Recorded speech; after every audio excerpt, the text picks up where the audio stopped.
Welcome back to Bore Me to Bed. Tonight we'll take a calm wander through the sleepy history of umbrellas. From the ancient parasols that shaded kings and queens, to the quiet canopies we carry today, this is a soft and meandering story of shelter and shade. So settle in, let the day drift away, and join me on this gentle journey. In the hush of a gentle evening, picture a light rain tapping on a broad cloth canopy held overhead. This simple shelter, an umbrella, has quietly journeyed with humanity for thousands of years. Its story unfolds slowly, like a soft drizzle spreading across time. As we begin this sleepy history of umbrellas, imagine each step along the way as a calm footfall on wet pavement, echoing softly and then fading gently into the night. Long ago, before cities and roads, a person might have lifted broad leaves overhead to catch a bit of shade or to shed a few raindrops. We can almost see that early human, perhaps crouching under the cool green of the large leaves to escape the midday sun or the sudden shower. This primitive little roof of foliage was the ancestor of the umbrella. Over ages, those leaves gave way to something more crafted by human hands, a simple canopy held aloft on a branch or stick. It was not yet the tidy umbrella we know, but the idea was born, a portable patch of shade or dryness. As families grew into tribes and tribes into small kingdoms, these handheld shelters slowly became more refined. They were stitched from palm fronds or stretched hides and decorated with care. In time, what began as a practical tool also became a symbol of dignity and rank. One can imagine a chieftain seated calmly while a servant holds a canopy above. Beyond that circle of shade, the world is bright and hot, but under it there is a small oasis of cool shadow and quiet.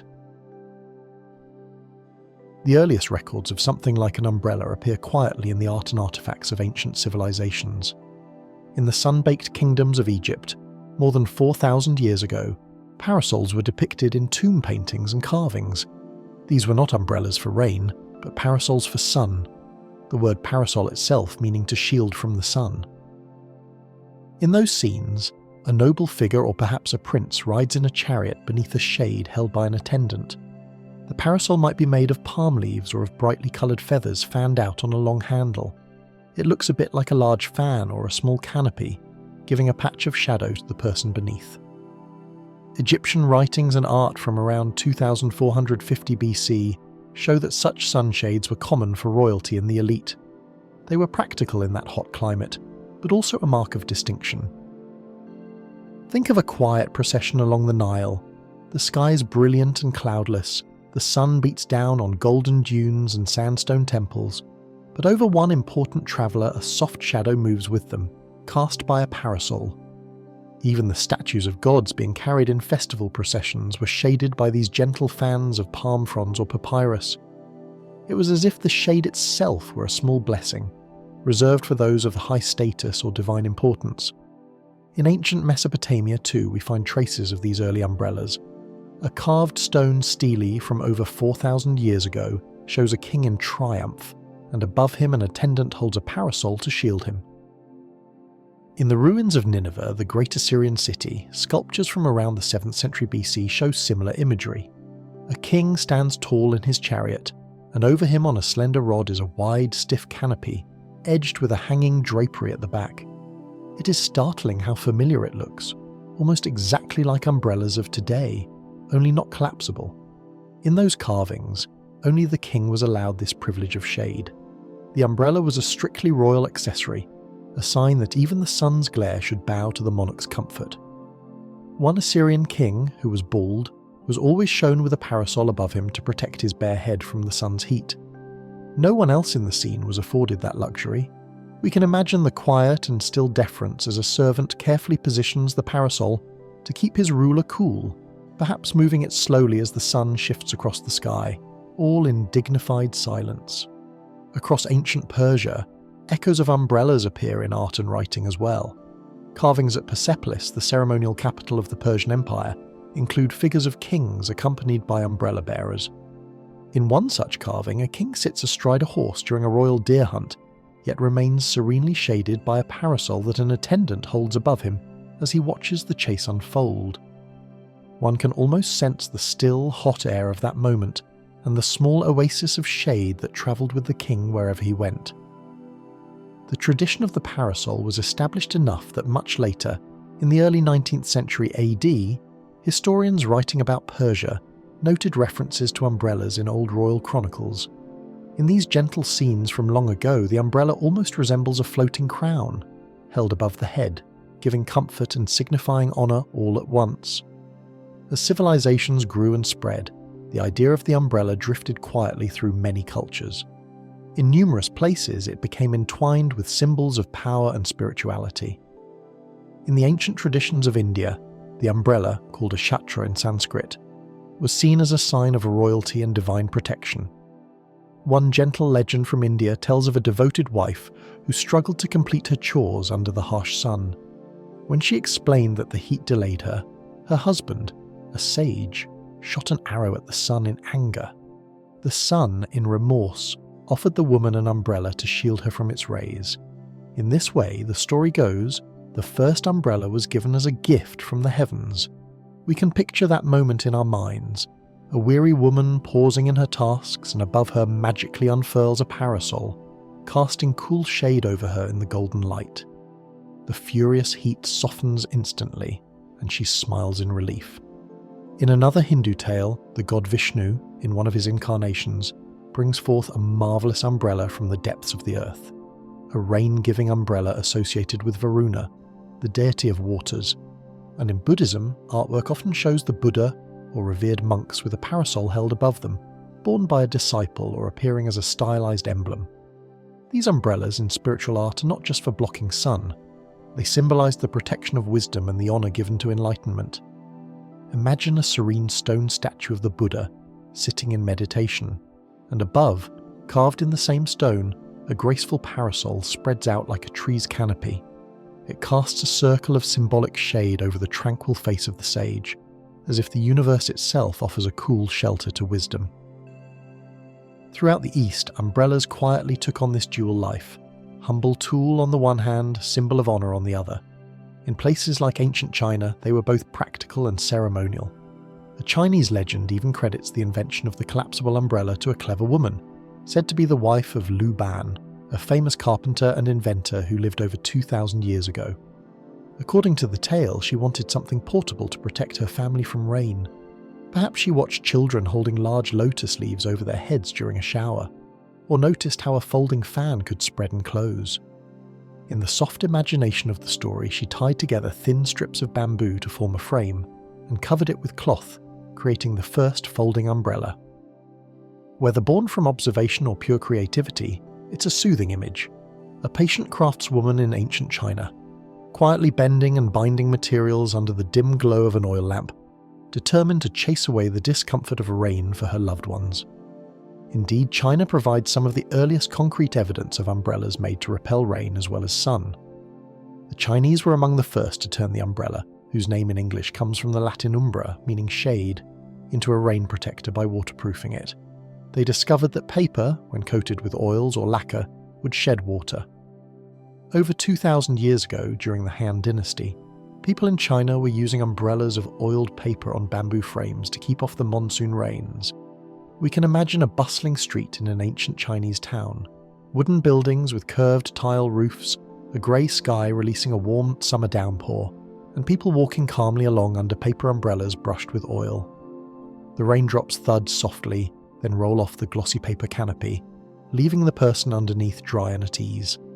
Such umbrellas became popular among those who could afford them, and they spread to neighbouring lands over the centuries, to Korea, Japan, and throughout Southeast Asia, each culture adding its own gentle twist to the design and decoration.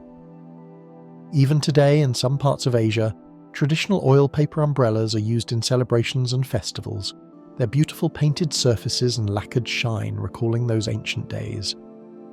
The Chinese also pioneered the folding umbrella mechanism remarkably early.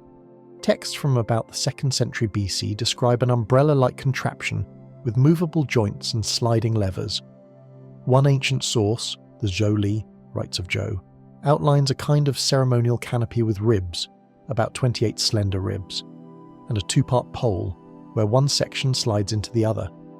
The description is astonishingly close to that of a modern umbrella structure. And in the year 21 AD, it's recorded that a Chinese emperor named Wang Mang had a collapsible umbrella made for his ceremonial carriage. It could extend to provide cover and then slide closed when not needed. Archaeologists even found parts of a collapsible umbrella in an ancient tomb in Korea, dating to the same era, confirming that this was not just legend. Think of the wonder in discovering that artifact, rusted bronze joints that, with a bit of imagination, could still slide and pivot, a framework that once neatly opened to form a dome of fabric or paper. One can almost feel the careful action of those early users sliding the umbrella shut, perhaps with both hands, slowly lowering the canopy as a drizzle passed, then securing it with a silk cord. In those early days, an umbrella was a treasured item. It conferred status and convenience, and it required true craftsmanship to create. In many parts of Asia, the umbrella became so closely associated with rank that rules and traditions grew around it. In imperial China, for example, certain colours or sizes of umbrellas were reserved for high officials and nobility. Historical records mention that during one emperor's outing, 24 umbrellas were carried alongside him, more as a grand statement than as mere practical cover. In the vibrant kingdoms of Southeast Asia, umbrellas also signified royal privilege. In Old Siam, today's Thailand, a French envoy in the 17th century observed that the king alone could have an umbrella tiered in multiple layers, sometimes 2 or 3 umbrellas stacked on one pole, one above the other, forming a regal tiered parasol like a multi-layered flower. Nobles were permitted a single umbrella each, often decorated with painted cloth and tassels, and even Buddhist monks carried simpler leaf-made umbrellas for their long journeys on foot. In the courts of Burma, Myanmar, umbrellas were so bound up with the idea of kingship that they became part of royal titles and ceremonies. One Burmese king grandly styled himself Lord of the 24 Umbrellas, each umbrella a richly adorned piece, heavy with silk and golden fringe, requiring a strong attendant to hold steady. Picture a coronation hall with tall, ornate umbrellas stationed around the throne, their canopies overlapping like giant blossoms and casting dancing shadows on the polished floor. The air is warm and still, incense curling in sunbeams, but under those umbrellas there is a feeling of elevated calm. In this way, the umbrella transcended its role as a weather shield and became a mark of exalted status and ceremonial splendour. Back in the everyday world, beyond palace gates and temple courtyards, umbrellas and parasols slowly made their way into common use in Asia. In markets and villages from India to China, ordinary people found relief from sun and rain under simple parasols.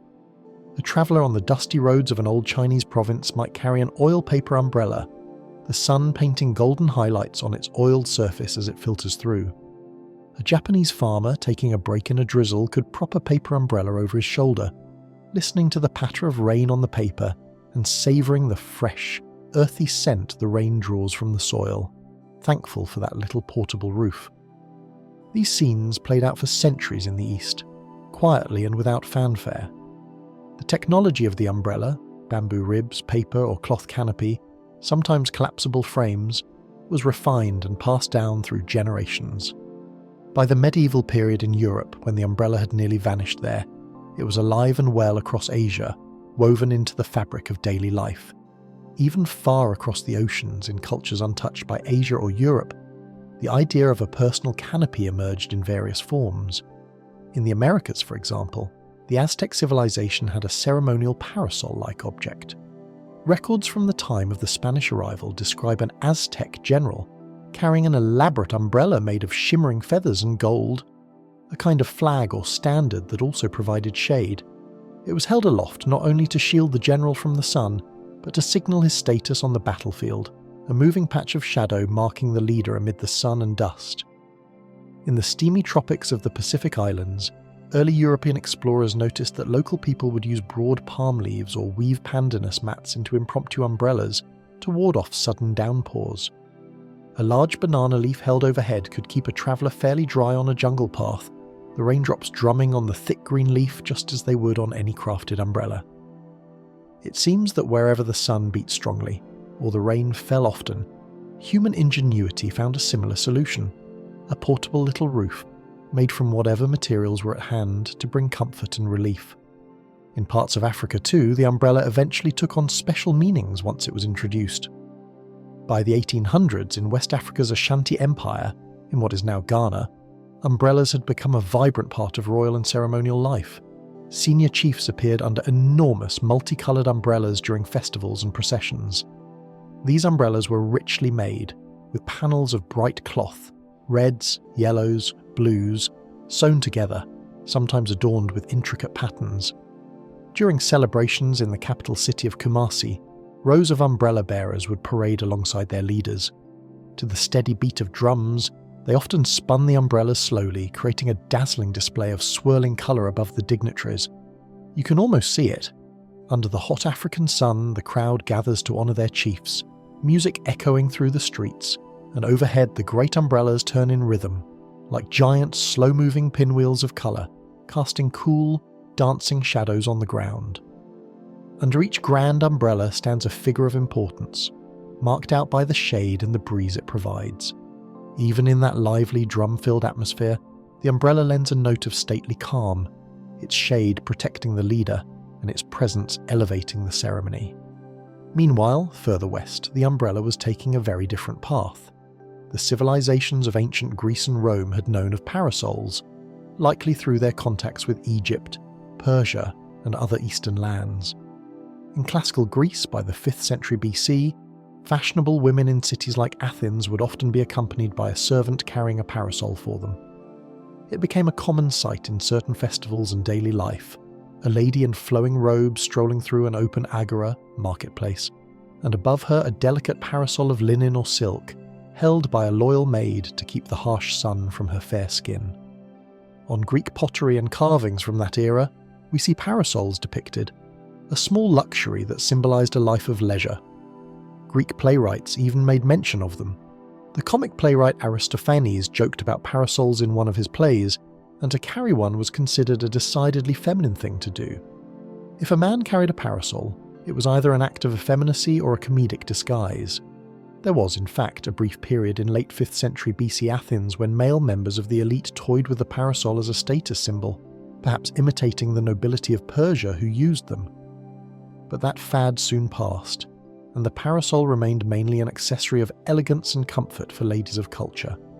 The Romans inherited the parasol habit from the Greeks and others. In Rome, it seems umbrellas, or umbracula as they might say in Latin, were again mainly used by women, especially of the upper classes. The Latin poets Ovid and Martial made casual references to parasols, indicating that everyone knew what they were, handy things to block the sun during a stroll or at the amphitheatre. Roman ladies had parasols made of materials like stretched parchment or fine cloth, sometimes with collapsible frames of wood or metal. For a society that prized pale skin among the noble classes, as a sign that one did not have to labour under the sun, these personal awnings were quite useful. We hear of clever tricks too. One account suggests that a resourceful Roman might apply oil or wax to a paper parasol, making it somewhat waterproof so it could serve in a light rain. You can imagine a matron in a Roman forum, white toga draped over one shoulder, gesturing for her attendant to angle the parasol a bit as the sun shifts in the sky. Maybe a few drops of summer rain begin to fall, and rather than flee indoors, she continues her business, the light raindrops now tapping on the oiled paper above her, rolling off without soaking through. It wasn't common to use an umbrella in heavy rain at that time. People usually sought shelter or donned hooded cloaks during downpours, but the idea of a rain umbrella was flickering to life. Imagine a sunny afternoon in ancient Rome. In the courtyard of a grand villa just outside the city, a Roman lady strolls leisurely among marble statues and neatly trimmed hedges. A young servant follows a step behind, holding a linen parasol aloft to shade her mistress. The parasol's fabric is dyed a soft pastel hue and trimmed with a delicate fringe, a touch of Eastern luxury prized in the empire. Dapples of sunlight peek around the edges of the parasol, dancing on the mosaic pavement as they walk. The lady's face remains cool and composed in the shadow, free from the sun's glare, as she converses quietly with a visiting friend. In the still air, the only sounds are the trickle of water from a fountain and the soft scuff of their sandals on the stone path. Such was the quiet elegance a parasol could afford in Roman times, a moment of comfort preserved amid the heat and light, a personal patch of shade accompanying one even in the heart of summer. While women of means in Rome embraced the parasol, the men of Rome, if they sought shade, often chose broad-brimmed hats or simply tolerated the sun. Only on rare occasions might a gentleman use a parasol, perhaps if he was particularly sensitive or if a servant held one over him during a long procession. Generally, for a man to carry an umbrella in Rome was unusual, a mark of effeminacy in the eyes of that culture. Roman men had their wide-brimmed travel hats and heavy wool cloaks for foul weather, and that sufficed. By the fall of the Roman Empire in the 5th century AD, Europe entered a medieval period where daily life became simpler and many luxuries were forgotten. The fine parasols of the Romans and Greeks did not become common in the Middle Ages. For a good stretch of those centuries, the ordinary people of Europe got by without umbrellas at all. They wore cloaks of wool or fur to ward off rain, and broad hats to shield from sun. If a sudden shower came, one might huddle under a tree or under the eaves of a building. For travel, a thick hooded cloak served as both garment and portable shelter. The very concept of carrying a dedicated sunshade or rainshade just did not figure into the rougher, more practical fashion of those times. One legend even claims that the Normans who conquered England in 1066 brought along a ceremonial umbrella or canopy as part of their regalia for Duke William, but if so, it left no lasting imprint on daily habits. By and large, the umbrella in Europe went into quiet retirement, seen only in the ornate rituals of the church, or perhaps as exotic curiosities from distant lands. Common folk managed without it, cloaked, damp and resilient, while the idea of a personal portable canopy bided its time, waiting for the right moment to re-emerge. Beginning around the 8th century AD, there are a few intriguing appearances of umbrellas and parasols in European records, mainly in a religious context. The umbrella found a small sanctuary within the grand ceremonies of the medieval church. By the 8th and 9th centuries, ceremonial umbrellas, often richly decorated canopies, were used in processions to honour important figures.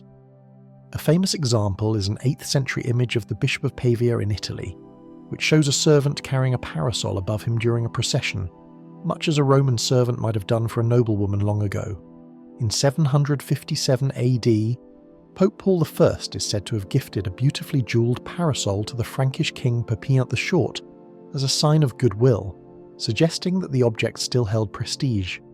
These instances were rare and highly symbolic. The umbrellas of the Middle Ages were not for the common weather. They were more like ceremonial canopies, heavy with brocade and tassels, carried as honours in religious and royal pageantry. One can imagine a solemn procession on a feast day, the air thick with incense, candles flickering, and at the centre a bishop in ornate robes moving slowly beneath a canopy of silk held up by attendants. The parasol or canopy, often striped in rich colours, would signal that someone of great importance was beneath it. Outside the church walls, peasants and townsfolk might watch with wonder. To them, that rare umbrella was a thing of reverence, part of a sacred ritual rather than a practical item for daily life. Europe had to slowly rediscover the comfort of the umbrella for everyday use. By the late Renaissance and early modern period, the 1500s and 1600s, Europeans began to encounter umbrellas again through travel and trade. Explorers, merchants and missionaries who went to Asia observed the widespread use of parasols and umbrellas there, and some brought examples, or at least stories of them back home. In 16th century Italy, we even see a painting, the Madonna dell'Ombrello of 1530, where the Virgin Mary is sheltered by an angel holding a large umbrella, evidence that the concept was known of, if still uncommon, in Europe at that time. Travellers' accounts from the early 1600s mention umbrellas as curiosities. An English traveller named Thomas Coryat, writing in 1611, noted that in Italy riders would carry umbrellas, which he spelled umbrellas, of leather to shield themselves from the sun, fastening the handle to their saddle when not in use. He described these leather umbrellas as something like a small portable canopy, with little wooden hoops inside stretching the leather. Sound familiar? He found it fascinating that Italian horsemen could ride with such a contraption to keep off the scorching heat of the Sun. At that period, for most of Europe, the umbrella, especially for rain, was still a novelty. In the 1600s, as global connections grew, umbrellas started to make slow inroads in Europe, initially as luxuries of the wealthy. In France, by the 1630s and 1640s, ladies of the royal court carried delicate parasols to preserve their complexions from the sun. These were typically made of silk or fine cloth, often lace-trimmed or fringed, and were seen more as fashion accessories for sun than as utilitarian items for rain.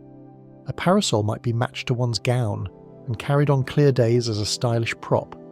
Around the same time, the technology of making umbrellas that could withstand rain was being refined. In Paris, in the 1660s, some enterprising souls began to apply wax or oil to the fabric of parasols, effectively turning them into parapluies, literally for rain. There's a record from 1718 of the French Academy, adding the word parapluie to its dictionary, meaning a device against rain. It shows that by the early 18th century, the idea of a rain umbrella had taken hold in France. In one telling anecdote from the 1660s, the English diarist John Evelyn was shown a collection of curiosities sent from the East. Among them, he noted, fans like those our ladies use but much larger, and with long handles, strangely carved, and with Chinese characters. Evidently he was describing Oriental parasols, likely large folding umbrellas from China or Japan, though he didn't have the word for them. Such accounts show how these items were initially perceived as exotic artifacts. Bit by bit, these curiosities became more familiar and practical. By the early 18th century, the umbrella, especially in its rainproof form, was becoming more common in Paris. A major development came in 1710 when a Parisian merchant named Jean Marius introduced a lightweight folding umbrella to Europe. His design could be opened and closed in a way similar to modern umbrellas, and it reportedly weighed less than a kilogram, a marvel of convenience at the time. Marius even obtained a royal patent for his umbrella design, giving him exclusive rights to produce them for a few years. One model was purchased by the Princess Palatine in 1712, and she was so delighted that she spread the word among the aristocracy. Soon, fashionable Parisian ladies considered these folding umbrellas essential. We can imagine one of these early adopters showing off her new umbrella at a garden party, delighting her friends as she presses a little button or catch, and the umbrella springs open to provide instant shade. It must have seemed a little magical. After that, the umbrella began to spread as a fashionable accessory in France. During the early 18th century, it became more and more common to see people carrying umbrellas on the streets of Paris, especially when rain threatened. Some early adopters loved the practicality, while others enjoyed it as a stylish new import from the East.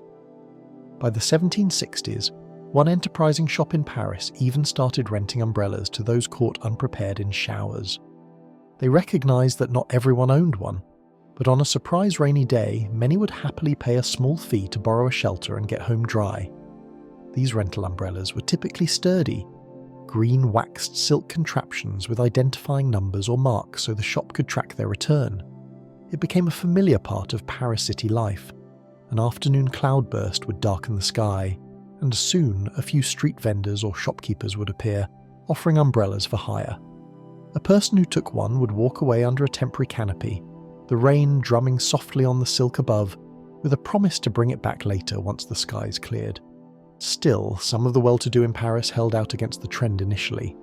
To them, carrying an umbrella implied one had to walk in the rain, marking a person as perhaps not wealthy enough to afford a private carriage. A few proud souls even preferred to get wet rather than risk that impression.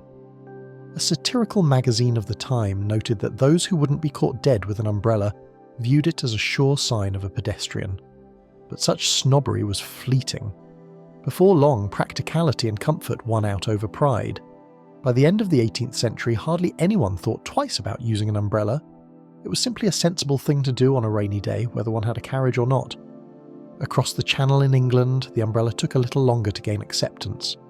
Through the early 1700s, the common attitude in England was that umbrellas were effeminate or foppish, suitable for women or foreigners, but not for a sturdy English gentleman. In 1708, one English dictionary even defined an umbrella as a screen commonly used by women to keep off rain. Men, it was implied, either got wet or sought shelter, but did not carry umbrellas. This began to change in the mid-18th century, thanks largely to one determined man, Jonas Hanway. Hanway was a well-travelled writer and philanthropist. Having seen umbrellas used in places like Persia, and perhaps France, he took it upon himself around 1750 to carry an umbrella regularly through the streets of London. This was, at first, a truly odd sight. He was a tall, dignified man strolling under a device that most Londoners associated either with foreign visitors or with women shielding themselves from sun. Hanway faced down a good deal of ridicule. It is said that coach drivers, who earned their living ferrying people through rain, would heckle him from the cab boxes, calling out, "Frenchman! Frenchman! Why don't you get a coach?" Some may have thrown rubbish or splashed water at him in jest or annoyance. Passers-by would stop and stare or chuckle, amused by the spectacle of a man bearing what looked like a lady's parasol calmly walking in the drizzle. However, by mid-century, a few bold souls in England began to adopt the umbrella, setting aside the old prejudices. Jonas Hanway, of course, was the pioneer. He carried his umbrella, a rather heavy contraption of whalebone and waxed canvas, everywhere for some 30 years. Hanway did not let the teasing dampen his resolve. In fact, one imagines he might have smiled to himself under the shelter of his umbrella, listening to the gentle patter of rain above while others dashed through the wet streets. He moved at his own pace, drying content beneath his portable roof, demonstrating by example the simple joy of walking untroubled in the rain. Over time, what began as an eccentricity became a familiar sight. Others found the courage to carry umbrellas as well, especially as more practical designs became available. By the 1770s and 1780s, umbrellas were increasingly seen on London streets when the weather turned foul. The social stigma faded year by year. In fact, an interesting cultural note. For a time, an umbrella carried by a man in England was nicknamed a Hanway, in honour of Jonas Hanway's persistence. People would say, "He's got his Hanway with him," meaning his umbrella. And on the other side of the Atlantic, when umbrellas were first introduced in America, some also resisted them as unmanly, but not for long. By 1786, when Jonas Hanway died, umbrellas were well on their way to common acceptance in English society. A London newspaper advertisement from 1788 even offered improved and pocket umbrellas on steel frames with every other kind of common umbrella, indicating that the item had not only caught on but was being refined and sold in different varieties. Since that time, the umbrella in Europe came into general use, aided by numerous improvements. In China, people had long known how to waterproof paper umbrellas with wax and lacquer. In the West, the transition to something like our present portable form was due partly to the substitution of new materials for the old heavy ones, and partly to ingenious mechanical improvements in the framework. By the late 18th century, umbrella makers in Europe were experimenting with lighter frames and fabrics. Victorian-era umbrellas in the early 1800s often had frames of wood or baleen, whalebone. These devices provided good cover, but they were expensive and could be cumbersome. Especially when wet, they were hard to close and heavy to carry. An umbrella in 1810 might weigh a few pounds and be nearly as tall as the person carrying it. Definitely something one might only take along if rain seemed very likely. A major breakthrough came in 1852 when an English steel magnate named Samuel Fox invented the steel-ribbed umbrella. Legend has it that Fox was looking for a way to use surplus steel stays from women's corsets, and he hit upon the idea of fashioning them into thin, flexible ribs for umbrellas. His design made the umbrella frame both lighter and stronger. Steel ribs were slim yet resilient. They could bend without breaking and supported the canopy far better than whalebone or cane. The modern umbrella was born from this innovation. By the later 19th century, most quality umbrellas featured the new steel frames. Throughout the 19th century, the design of umbrellas continued to quietly improve. The biggest leap, of course, was that widespread adoption of springy, resilient steel ribs and frames. With steel came the ability to make umbrellas in a variety of sizes and to let them fold up more compactly without sacrificing strength. As the 1800s progressed, manufacturers also began to use materials like gingham, a tightly woven cotton, and later mercerized cotton or silk for canopies, instead of heavy waxed canvas. These new fabrics were smoother, lighter, and could be waterproofed without the old-fashioned greased or oiled coatings. Gone were the days of a greasy oilcloth umbrella that smelled of linseed oil and could leave stains if one wasn't careful. The umbrella was becoming more user-friendly in every way. In fact, someone who remembered the old-style umbrellas of the early 1700s would have been amazed at the lightness and convenience of the newer models by the late 1800s. An umbrella that once weighed several pounds and needed a firm grip to hold could now be managed with the crook of a finger. The substitution of slim steel ribs and finely woven water-resistant cloth meant that an umbrella no longer felt like a burdensome tent pole. A gentleman in 1880 might recall how his father's umbrella, with its stout wooden stick and whalebone ribs, used to make his arm ache after a long walk. By contrast, his own modern umbrella was so light he could twirl it casually as he strolled, the way one might playfully swing a walking cane. This evolution in comfort made the umbrella not just an emergency tool for storms, but a familiar and almost carefree accessory to carry any day. Despite all these refinements, the basic anatomy of an umbrella remained very much as it had always been. An umbrella consists of a central rod or shaft as a spine, supporting a set of ribs that spread outward to give the canopy its shape. When open, the ribs stretch the fabric into a broad arching shelter. When closed, they fold neatly alongside the pole. The canopy itself is made of triangular panels of material sewn together, usually forming a pleasingly rounded dome when fully unfurled. There is often a small cap or ferrule at the very top, like a tiny crown holding all the fabric segments in place. The handle at the bottom can be straight or elegantly curved. Many find a hooked handle convenient for hanging the umbrella on a crook of the arm or a wall hook when not in use. All these parts work together with gentle precision. With a push of a slider or a press of a spring button, the ribs spread and the canopy opens like a flower blooming in slow motion. With another motion, it contracts again, wrapping its fabric petals tightly around the stem. In essence, every umbrella is a simple, portable roof, designed to appear when needed and disappear when not, always ready to offer shelter at a moment's notice. As the 1800s dawned, the umbrella's sleepy journey continued into the age of industry. Umbrella making became a craft and then an industry in its own right. In Paris, for instance, there were only a handful of umbrella makers around 1800. By 1848, there were reportedly 377 small shops in Paris, making or selling umbrellas, employing over 1,000 workers. Small workshops across Europe turned out umbrellas for local markets. In America, the umbrella made a similarly slow but steady conquest.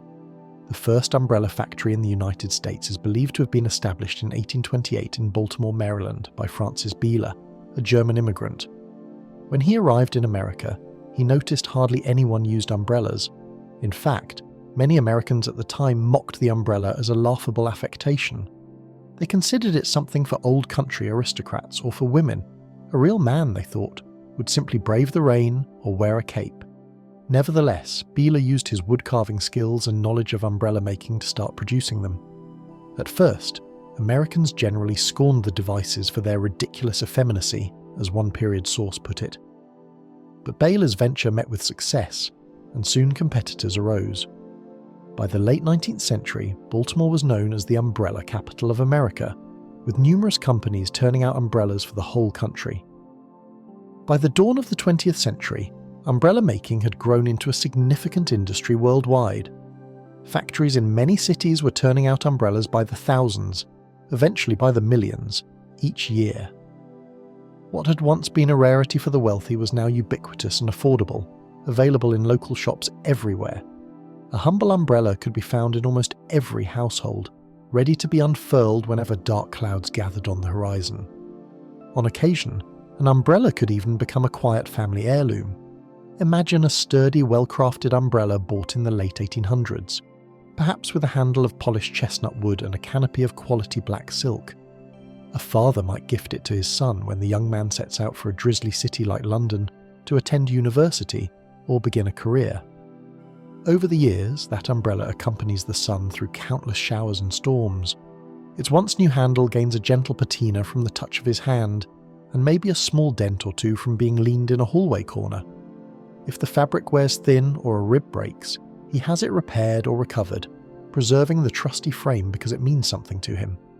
Decades later, now an older gentleman, he still carries that same umbrella on his daily walks. Each time he opens it, he is quietly reminded of his father's caring gesture, and of those early days when he was young, walking under this very canopy in a much earlier time. In that simple object lives a connection across time. a shelter not just from rain, but a vessel for tender memories. Under its familiar dome, past and present merge in a comforting embrace. By the mid-19th century, both men and women considered the umbrella, or parasol, a standard part of their attire, each with their own styles. For ladies of the Victorian era especially, the parasol became a delicate fashion statement. A lady of means might have a collection of parasols to match different outfits and occasions. There were light lace parasols for summer garden parties, made of ivory-coloured silk and trimmed with ruffles and ribbons, more for show than for serious shelter. For walking in the park, she might have one with a painted scene or floral pattern on the canopy, a little piece of art above her head. Parasols were even used as subtle tools of coquetry and social interaction, twirled playfully or tilted to hide a smile.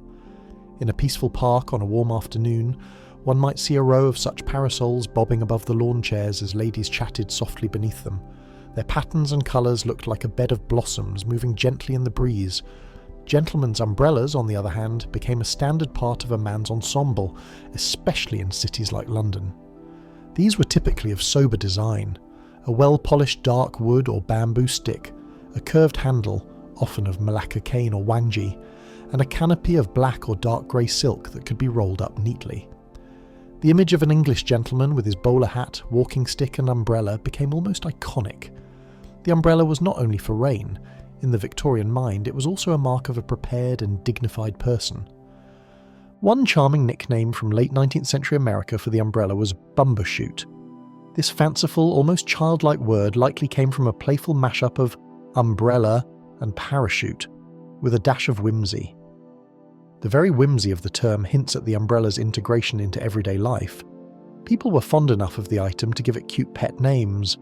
Another common colloquial term that persists to this day is brolly, especially in Britain, Ireland and other parts of the English-speaking world. It's a friendly, clipped nod to this handy accessory. Much easier to shout "don't forget your brolly" than the full word when someone's heading out the door. In Britain during the 1800s, umbrellas also earned the nickname Gamp after the character Mrs. Gamp in Charles Dickens' novel Martin Chuzzlewit.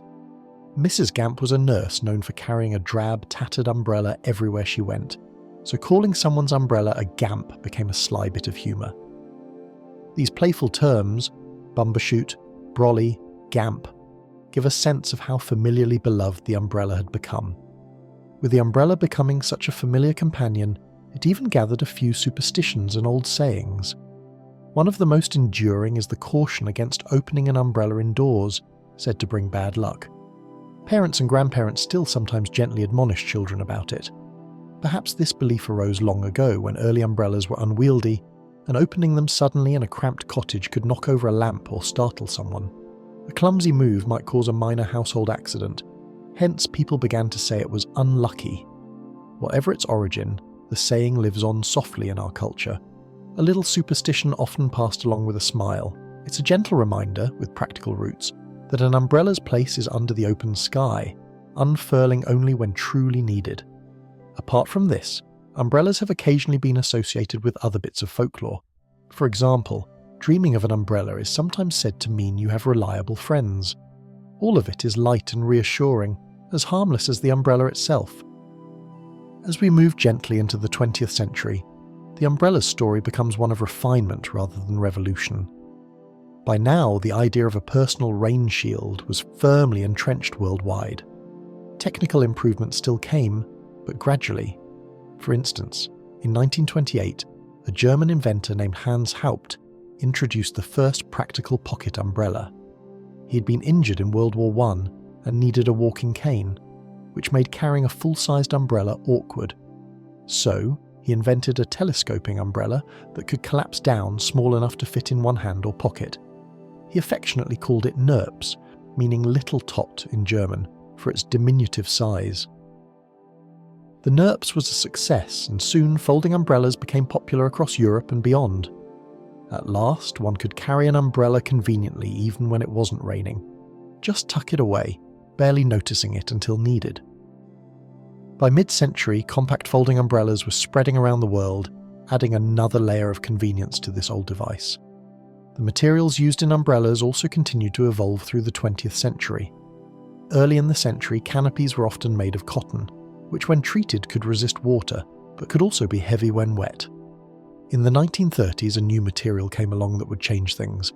Nylon, one of the first synthetic fabrics. By the 1950s and 1960s, nylon fabric became a popular choice for umbrella canopies. Nylon is lightweight and water-resistant. Raindrops bead up on it and slide off easily. It also dries very quickly. This meant an umbrella could be put away shortly after the rain without staying soggy for long or developing a mildew smell. Another benefit was that nylon took dye brilliantly, allowing umbrellas to come in every colour of the rainbow. Manufacturers began offering umbrellas in bright reds, yellows, blues, plaids, florals, you name it, whereas before, most umbrellas, especially for city use, had been black or sombre.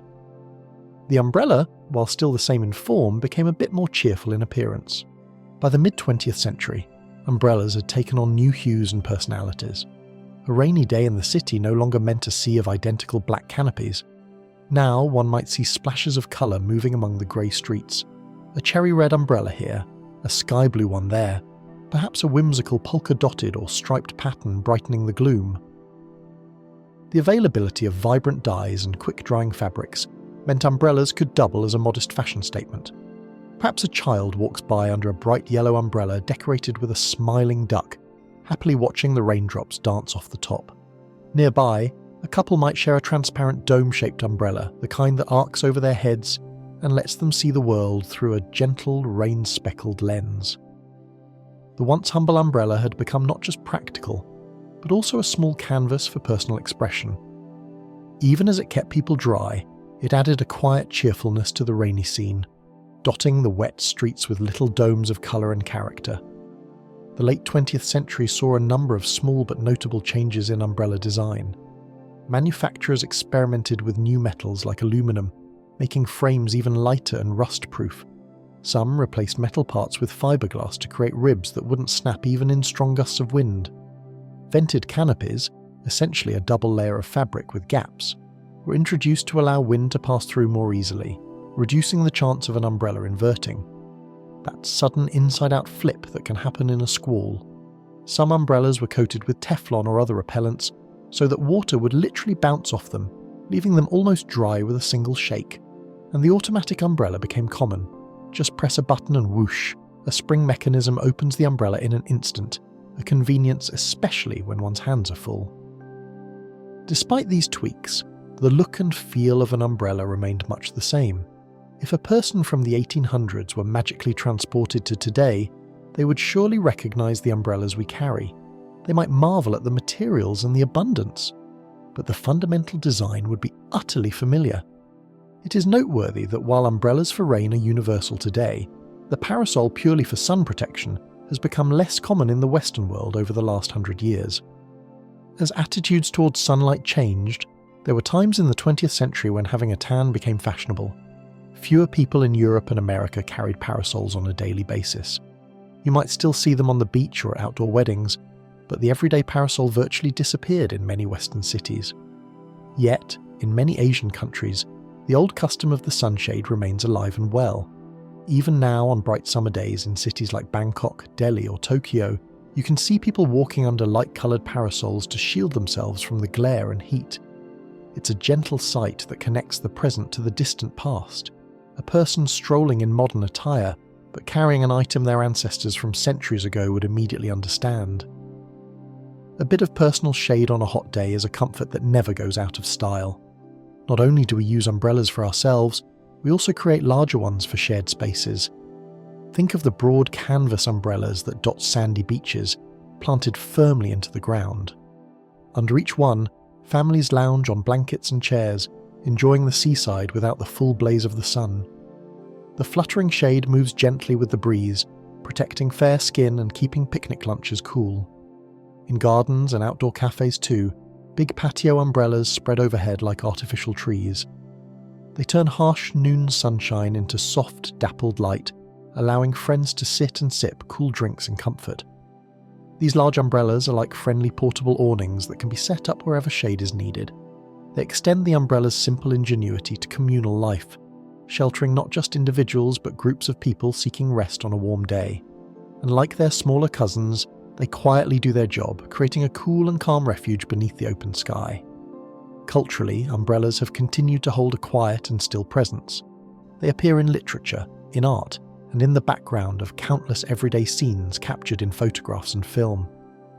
A magical nanny named Mary Poppins, in a beloved children's book and film, is known for serenely floating down from the clouds with her parrot-headed umbrella guiding her descent. A fanciful umbrella that doesn't just protect from weather but actually flies, carrying her gently on the breeze. Children hearing that story have often gazed up at their own umbrellas, wondering if a bit of magic might lurk within their cloth and sticks. In a more down-to-earth vein, countless novels use umbrellas to set a scene of rain or to characterize someone. The thoughtful detective with an umbrella under his arm, the fussy aunt never seen without her battered old brolly. Umbrellas have even become symbols of certain cities. One cannot picture London in the rain without a canopy of umbrellas unfurling over the crowds, a quiet ballet of black domes bobbing along the sidewalks. Umbrellas even found their way into art. Painters noticed the unique atmosphere umbrellas create and began to capture it on canvas. One famous example is a painting from 1877 by Gustave Caillebotte titled Paris Street, Rainy Day. In it, a gentleman and lady stroll down a wide Parisian boulevard beneath a large umbrella. The street's cobblestones are wet and glistening. Other figures around them also carry umbrellas, forming a calm crowd of floating canopies under a drizzly sky. The wet street reflects the soft grey light, and the whole scene feels quiet, still, and oddly comforting, not dreary at all. The couple under the umbrella appear relaxed, leaning into each other as they walk. The umbrellas in the painting lend a gentle order and intimacy to the rainy day, each small group in their own little world under the sheltering domes. Looking at the painting, you can almost feel the cool hush of a city rain, and the reassuring cover of the umbrella that makes it enjoyable to walk in. It's a visual reminder of how an umbrella can transform a dreary afternoon into a softly beautiful moment. Today, looking around any city street in a rain shower, you will see a sea of umbrellas dotting the landscape like so many mushrooms sprung after the rain. From above, you might watch them bob and sway as people move along, a gentle dance of coloured dots gliding over a wet canvas. On the sidewalk, when two umbrella-toting walkers approach each other, they instinctively angle or lift their canopies a bit to avoid bumping, then lower them again once safely past. This silent choreography plays out countless times on a rainy day, an unspoken courtesy in the bustling city. Each umbrella creates a small zone of dryness and calm for the person beneath. The designs vary. Some umbrellas are tall and elegant with wooden handles, others compact and practical with hardly any decoration. There are transparent bubble umbrellas that cocoon the upper body in a clear dome, so one can watch the raindrops above and around while staying dry. There are enormous golf umbrellas, broad as small gazebos, that can cover 2 or 3 people at once under their generously spreading wings. And there are the playful children's umbrellas, tiny brightly coloured canopies painted with cartoon characters or animal shapes, bobbing alongside the larger ones on the way to school, bringing a touch of whimsy to a grey morning. It is a gently vibrant scene, a city coming alive with little portable roofs, each moving at an unrushed pace through the drizzle. We hardly think about it, but in carrying an umbrella we're connected to that long history. The convenience we take for granted was earned through centuries of small innovations and cultural shifts.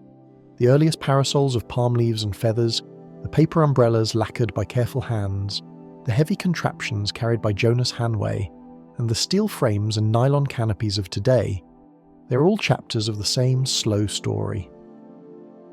Through all these centuries, one thing has remained constant: the sense of quiet relief an umbrella provides.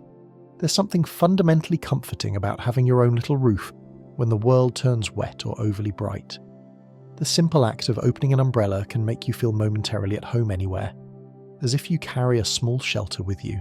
Our sleepy journey through the history of umbrellas shows that while the materials and fashions have changed, the basic human desire to find shelter, a small personal refuge from the elements, has stayed the same. Over millennia, in a calm and unhurried way, people innovated and adapted this tool to better serve that desire. The umbrella's form was refined, but never reimagined entirely, because it didn't need to be. It was already just about right.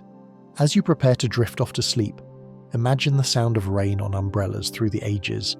Hear in your mind the distinct sounds, perhaps the heavy splatter of a sudden downpour on a waxed paper parasol in ancient China, accompanied by soft tinkling of temple bells in the distance, or the gentle sprinkle on a silk parasol held by a geisha under lantern light in old Japan, a delicate patter mingling with the chorus of crickets on a summer night. Envision the steady drumbeat of rain on a sturdy Victorian umbrella carried along a foggy London street, gaslight reflecting in puddles as the drops thump on the taut fabric, or the thud of tropical rain on a broad palm leaf umbrella in a faraway village, with the warm earth soaking up the moisture. All those sounds join a timeless chorus of pattering rain, a soothing rhythm of nature meeting human ingenuity. And consider the sunlight that umbrellas have softened.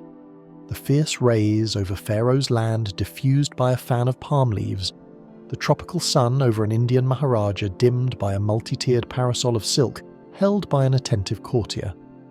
The golden Mediterranean light filtered through fabric above a Greek noblewoman, making dancing patterns of shadow on her path. Over and over, the umbrella tamed the extremes of weather, offering gentle shade in heat and gentle dryness in rain. Perhaps we can imagine walking through a small gallery of umbrellas, each representing a different time and place in history.